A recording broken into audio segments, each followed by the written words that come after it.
د پاکستان د پوز بیان نن یو ډیر عجیبه او غیر حقیقي دعوه د افغانستان په اړه کړې ده.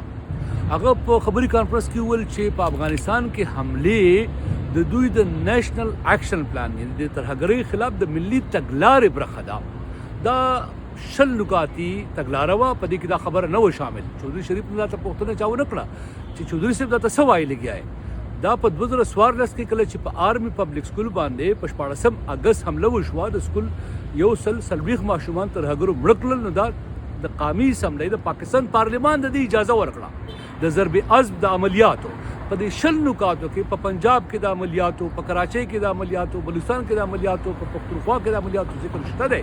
په دې کې د ترهګرو تنظیمونو د بندېدو، د غیر قانوني ګرځولو ذکر شته دی. په دې کې هغو ته د ملټري کورس ذکر شته دی. خو دا پکې نشته دی چودھری صاحب چې په افغانستان کې به هم حملې کوئ. تاسو د پاکستان پارلیمان په نېشنل اکشن پلان کې د اجازه نه و درکړې. اوس د دې معنی څه ده؟ معنی دا ده چې د پاکستان د پارلیمان غړي چې په هغه وخت کې وو، که هغه د عوامي شل ګوند وو، که هغه د پښتونخوا ملي عوامي ګوند وو، که هغه نور ملت پال وو، که هغه محمود خان چکزی صاحب وو، که هغه فضل الرحمن صاحب وو، آفتاب شیرپاف صاحب وو، هغه باید پوښتنه وکړي چې صاحب تعالی خو موږ د اجازه نه و درکړې. دا خو په پاکستان کې په سیاستدانانو باندې غوړ ور واړوله چې تاسو موږ ته د اجازه راکړې ده.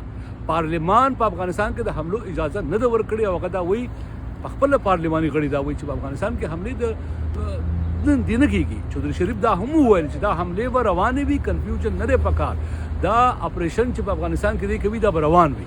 او هغه طالبان ته ویل چې دا خو زموږ بچي لګي، دا خو زموږ د بچو غوندې دي، که دی زموږ سره چل ول کوي نو موږ په چل ول دی نه ډېر ښه پوهېږو. وایي که دی سره ګړی ده موږ سره ګړیال دی، که دی سره وخت دی موږ سره ډېر وخت دی. نو چودھری صاحب یوه حیرانوونکې خبره نه وکړه.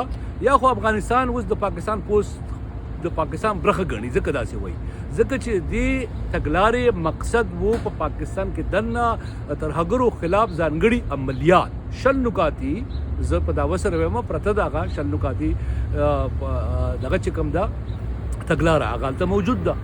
په دې کې چودھری صاحب نن په جذباتو کې نه دی راغلی. زه په دعوه سره دا وایم چې دا خبره آؤٹ اف کنټیکسټ نه ده کړې، دا ته په شعوري توګه کړې ده چې موږ په افغانستان کې اپریشن کوو، ټي ټي پي خلاف به کوو. د پاکستان دعوه دا ده چې ټي ټي پي هلته ده، ټي ډي اے د هغو کومک کوي، په پاکستان کې حملې کېږي، پاکستان کې وینه بهېږي. دا یو جدا موضوع ده، دا غلطه ده که غلطه نه ده.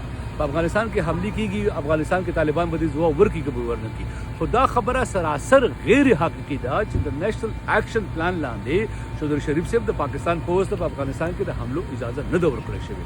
هغه خبریالان زه حیران یم چې په دې پریس کانفرنس کې ناست وو، پښتانه پکې هم ناست وو، د دې موضوع نه خبر هم دي. هغو چودھری صاحب ته ونه چې چودھری صاحب ایکسکیوز می